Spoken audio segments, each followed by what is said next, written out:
Pas dy ndeshjeve të ekipit kombëtar, Superliga rikthehet në fundjavë me ndeshjet e javës së 30. Vllaznia kryesuese e klasifikimit do të luajë në transfert përballë Partizanit. Sfida në arenën e Demave është parashikuar të luhet të shtunën duke nisur prej orës 17, ku Çeblyt e drejtuar nga Edi Martini e kanë të rëndësishme këtë përballje për një rezultat pozitiv që ju mundëson qëndrimin në krye të renditjes, dhe nga ana tjetër Partizani, pas një rrugtimi pozitiv të javëve të fundit, kërkon të mbetet në 400 e parë finaliste.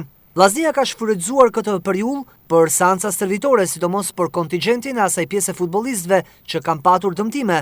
Në vëmendje ka qenë Lirim Kastrati, i cili me daljen nga fusha në fund të pjesës së parë të sfidës me Egnatian, u tha se ka mbyllur sezonin, por Kastrati, për të dhënë kontributin e tij në formacionin kuqeblu, ka bërë një angazhim maksimal gjatë këtyre ditëve, ku krahas seancave të terapisë mjekësore ka provuar të dalë në stërvitje. Dëshira e tij është të jetë në fushë, por gjithsesi një gjë të tillë do ta vendosë stafi mjekësor. Pjesa tjetër e skuadrës është e plot, duke dhënë mundësi teknikut Martini të bëjë zgjedhjet më të mira që nga minuta e parë. Sa i përket javës së 30 të Superligës, sektori garave ka vendosur që ajo të luhet në 3 ditë.